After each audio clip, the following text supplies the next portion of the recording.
Wan Anies mesti bersyukur. Karena meskipun ia sudah berkali-kali melanggar janji, tapi tetap saja ada yang mau menjilatnya. Jika dihitung apa saja ingkar janji yang telah diperbuat oleh Gubernur DKI itu, mungkin sudah tak terhitung lagi karena begitu banyaknya. Mulai dari rumah DP 0% yang katanya untuk warga miskin dan bentuknya rumah tapak, tapi faktanya tetap saja untuk warga yang berpenghasilan 7 juta ke atas dan bentuknya pun rumah susun. Kemudian janji OKOC yang katanya dimodalin punya usaha, disediain tempat dan dicariin pembeli, kagak jadi. Begitupun dengan soal pembagian sembako di masa PSBB. Katanya warga DKI diberi daging ayam atau sapi, dan paket sembako itu diberikan kepada masyarakat seminggu sekali, serta masyarakat tidak perlu mengantri untuk mengambilnya karena diantar ke rumah masing-masing oleh Pemda DKI. Tapi faktanya yang nongol malah ikan kaleng sarden, beserta tidak ada cerita seminggu sekali warga dapat sembako itu. Janji Anies berikutnya yang tidak ditepati yang menyita perhatian publik adalah soal reklamasi. Tentu kita masih ingat dulu bagaimana dia menggebu-gebu menolak reklamasi. Ia bahkan sempat menemui para nelayan yang sebelumnya telah dipengaruhi pikirannya oleh SJW bahwa reklamasi itu buruk. Dan karena para nelayan itu sudah terprovokasi, mereka ikut-ikutan mendukung Anies.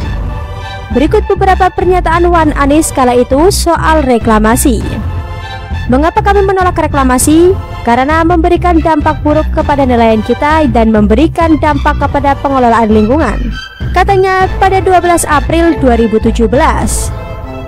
Kami juga pastikan jangan diteruskan itu reklamasi. Resep mujarab kalau reklamasi dijalankan bakal merata banjir di Jakarta, katanya lagi pada 21 Juni 2017. Jangan ragukan komitmen saya menolak reklamasi. Saya enggak menyalak tapi bernyali, katanya pada 20 Februari 2018.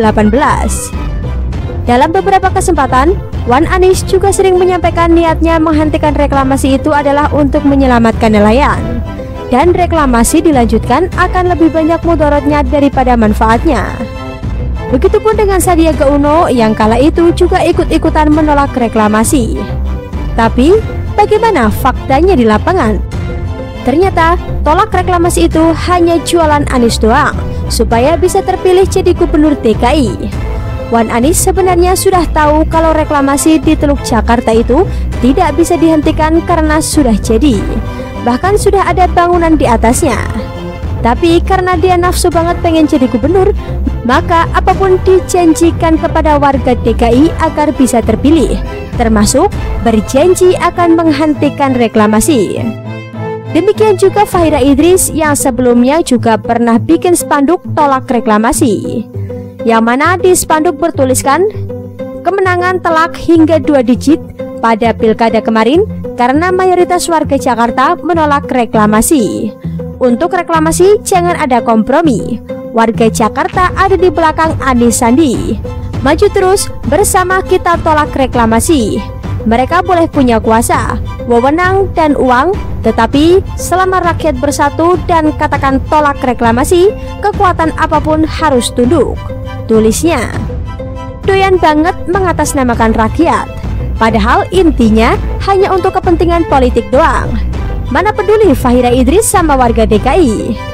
Dan terbukti setelah Wan Anies benar-benar terpilih jadi gubernur, ia menerbitkan lebih dari 1000 IMB di Pulau Reklamasi yang sebelumnya jadi jualan kampanyenya tersebut.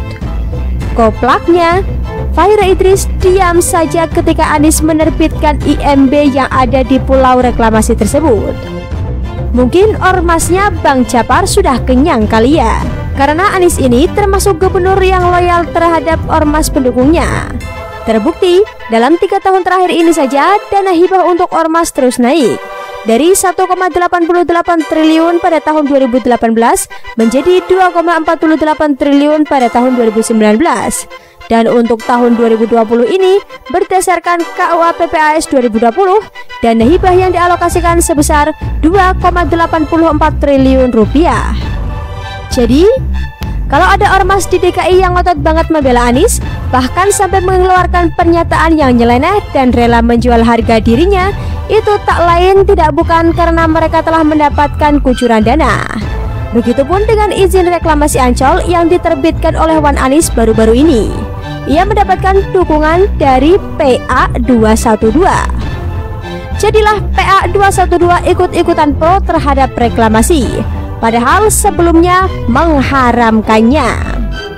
PA212 pun mengatakan bahwa Anies menerbitkan izin reklamasi Ancol itu bukan merupakan bentuk ingkar janji, lantaran reklamasi itu tidak berlokasi di pantai utara Jakarta. Sekarepmu wae lah. Jubir PA212 Haikal Hasan malah menyalahkan buzzer di balik maraknya penolakan terhadap reklamasi Ancol yang diterbitkan oleh Anies itu. Yang kita hadapi sekarang buzzer di media sosial yang terus sampaikan ingkar janji. Tanahnya ini sudah ada lama. Ini tanahnya diuruk 2009 sampai 2011 sudah enggak ada masalah, ujar Haikal seperti tanpa bersalah 14 Juli 2020. Padahal berdasarkan kajian sebelumnya, reklamasi itu tidak boleh menempel dengan daratan. Harus ada jarak 200 hingga 300 meter dari darat ke pulau. Jadi ada potensi ngakalin aturan di proyek reklamasi ini. Belum lagi ditambah dengan omongan Wan Anies dan Wan Sekda DKI bahwa reklamasi kali ini tujuannya sangat mulia sesuai syariah, yakni untuk mengurangi dampak banjir. Coba kalau Ahok yang izinin nih reklamasi, pasti udah dikopar-kapirkan oleh mereka penghampa nasi bungkus itu. Bagaimana menurut Anda?